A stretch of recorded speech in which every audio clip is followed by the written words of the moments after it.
Hello everyone, I am Garima. This lecture is for JNM second year, and in today's lecture we gonna talk about the topic Down syndrome.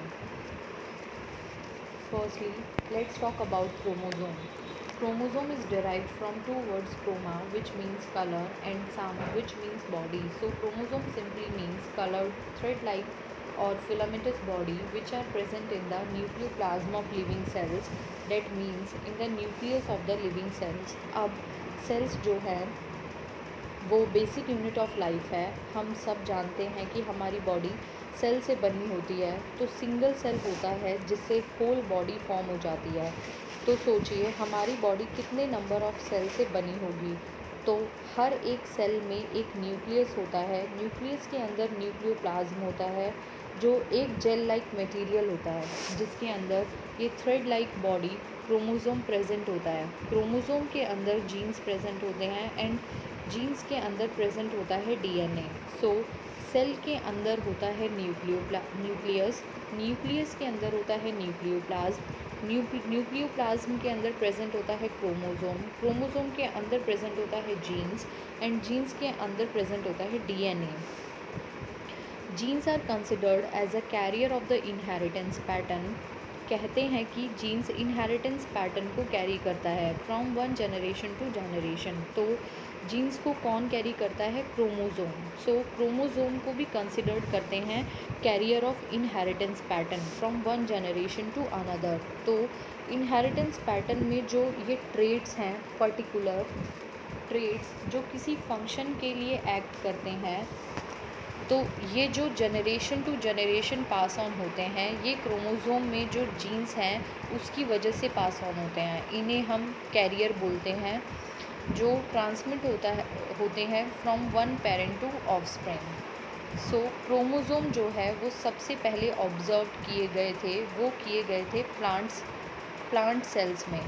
Chromosome जो है वो हर एक living body में present होता है, weather इन animals और plants और in human being.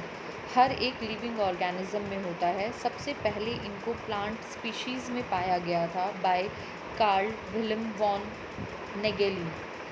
इस नाम के साइंटिस्ट ने इन्हें 1842 में प्लांट स्पीशीज़ में ऑब्जर्व किया था, जिसके बाद जो क्रोमोसोमल बिहेवियर था वो 1888 में डिस्क्राइब किया गया था बाय वॉल्डेयर नाम के साइंटिस्ट ने इसका बिहेवियर डिस्क्राइब किया था। Now moving on, next is structure of chromosome. Chromosome का स्ट्रक्चर कैसा है? अब इस पिक्चर में आप देख सकते हैं कि क्रोमोसोम जो है 2 आर्म्स से बना है जो कि आपस में अटैच हैं सेंटर से। सो ये 2 क्रोमेटिड्स, इन आर्म्स को बोलते हैं क्रोमेटिड्स।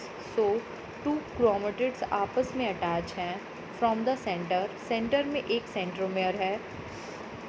सेंटर में एक सेंट्रोमेयर होता है जो दोनों आर्म्स को एक साथ अटैच कर देता है सेंटर से, और इस सेंट्रोमेयर की पोजीशन के बेसिस पर क्रोमोसोम को अलग अलग टाइप में डिवाइड किया जाता है। क्रोमोसोम में डीएनए एंड प्रोटीन्स होते हैं। जैसे क्रोमोसोम जीन कैरी करता है, जीन्स कैरी करते हैं डीएनए एंड प्रोटीन्स। अब सेंट्रोमेयर के बेसिस पर जो क्रोमोसोम हैं वो अलग टाइप्स में डिवाइड होते हैं,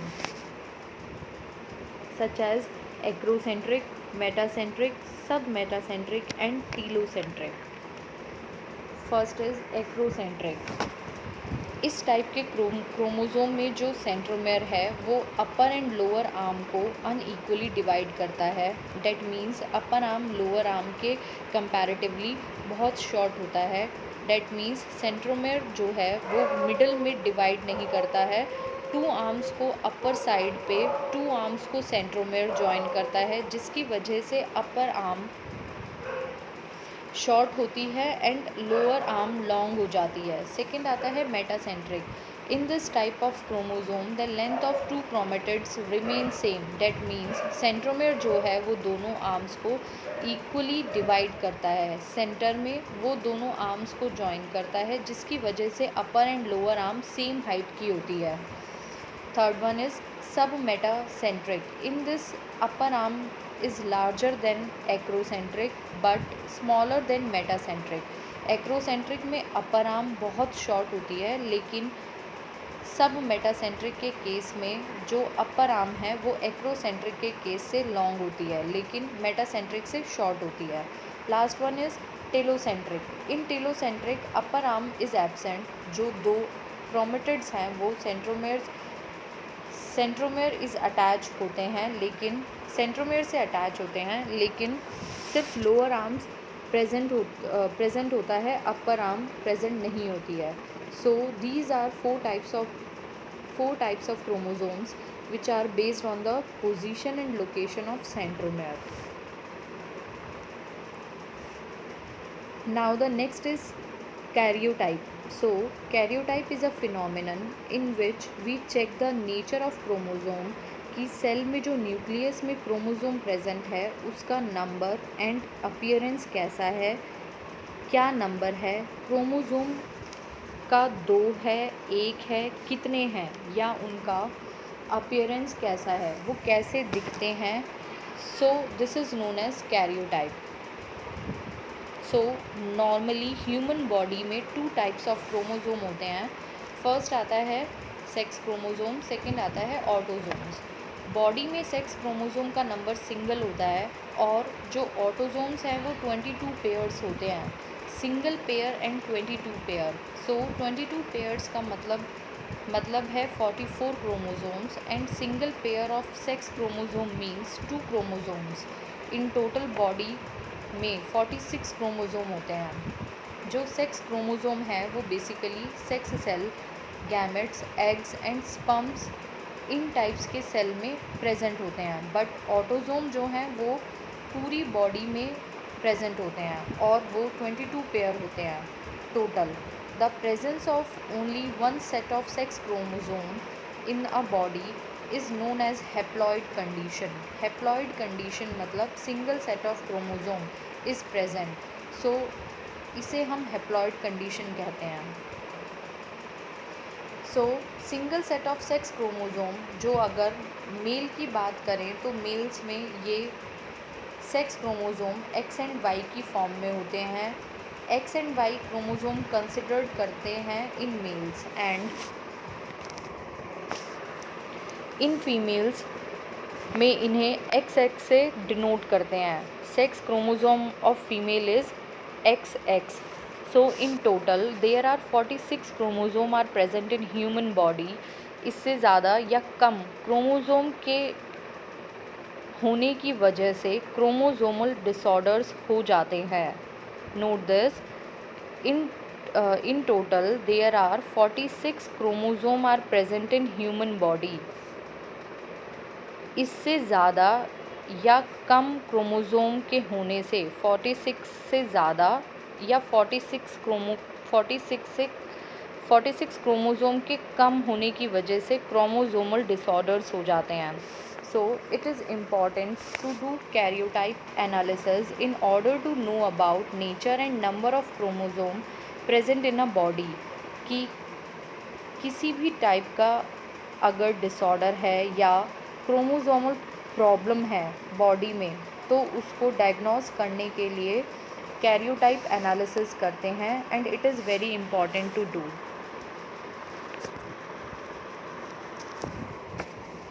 Now the introduction of Down syndrome. Down syndrome is the most important chromosomal disorder. It is also known as trisomy 21. Here's a spelling mistake. This is trisomy, TRISOMY, trisomy 21. It is a disorder that occurs when an extra chromosome is present on the 21st chromosome. This disorder causes a lifelong intellectual disability, developmental delays, and other problems. Down syndrome एक common chromosomal disorder है जिसमें extra 21st chromosome present होता है, इसलिए इसको trisomy 21 भी बोलते हैं, क्योंकि इस कंडीशन में 3 कॉपी ऑफ 21st क्रोमोसोम होती है instead of 2 copy of 21st chromosome. If we see normally हमारे पास 2 कॉपी ऑफ 21st क्रोमोसोम होते हैं Or we can say all 22 autosomes occurs in pairs, one from father and one from mother. But in case of trisomy 21, the 21st chromosomes occurs 3 times. That is, we get the 3 copies of 21st chromosome, means 2 chromosome from one parent and 1 chromosome from other. And mostly in Down syndrome, we get 1 copy from father and 2 copy from mother. This disorder causes a lifelong intellectual disability, developmental delays, and other problems. Next is incidence rate. The incidence of Down syndrome in India is about 2.2 per thousand live births, which are higher than the average. Overall figure is found as 1 in 600 for all races. Next is causes. Human cells normally contain 23 pair of chromosomes. One chromosome in each pair comes from father and the other from mother. Down syndrome results when abnormal cell division involving chromosome 21 occurs. These cell division abnormalities result in an extra partial or full chromosome 21. This extra genetic material is responsible for the characteristic features and developmental problems of Down syndrome. Any one of 3 genetic variations can cause Down syndrome. First one is trisomy 21. In this, about 95% of the time, Down syndrome is caused by trisomy 21. The person the person has 3 copies of chromosome 21 instead of the usual 2 copies in all cells. This is caused by abnormal cell division.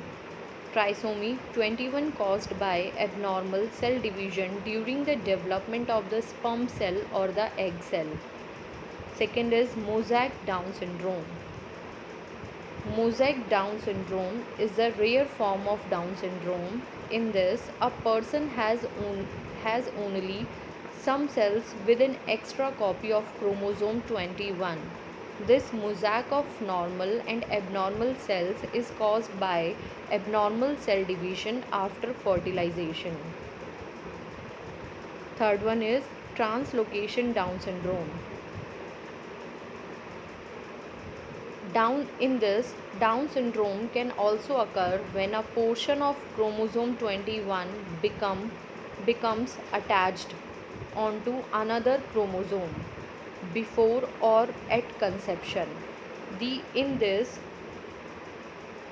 children have the usual 2 copies of chromosome 21, but they also have additional genetic material from chromosome 21 attached to another chromosome.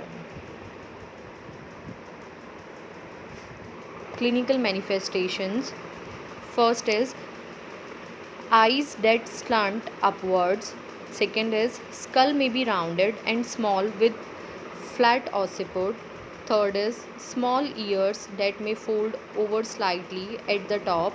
Fourth is nose is small with flattened nasal bridge. Then fifth is neck is short and broad. Sixth, abdomen is protruding with legs and flabby muscles.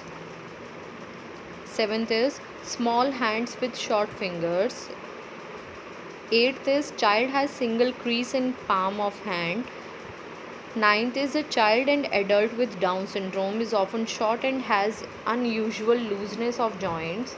Next is intellectual development and milestones are delayed and slow. Next is associated congenital heart disease are commonly found. Next is GI malformations and Hirschsprung's disease are also seen in these children. Last is other associated and potential problems are visual defects, hearing problems, speech and communication disorders, hypothyroidism, short stature, obesity, growth retardation, and recurrent respiratory infections. diagnostic evaluation, physical examination, chromosomal study, radiological findings of bony abnormalities, and last is fetal ultrasound during pregnancy. Management. First is symptomatic treatment for infections, nutritional deficiencies, and associated congenital malformations are more important measure. Second is daily supportive care should be provided to prevent acquired health hazards. Third one is physiotherapy, speech therapy, special educational facilities, occupational training can be helpful for some children. Next is according to IQ level, the child can be trained in self care or parents should provide daily routine care for health maintenance. Then next is the parents should be supported during the process of diagnosis. Then next is the parents should be explained about infant stimulation. The parent should be explained about degree of retardation, stress, and the potential abilities of the child. Then next is parent should be explained about the maintenance of proper nutrition, fluid and electrolyte balance, and general hygiene of the child. Then last is parents should be explained about early infant stimulation programs according to children's development sequence. There are special schools for Down syndrome children. These schools help the child in optimal development and training of the diverse childhood activities in these schools. Thank you.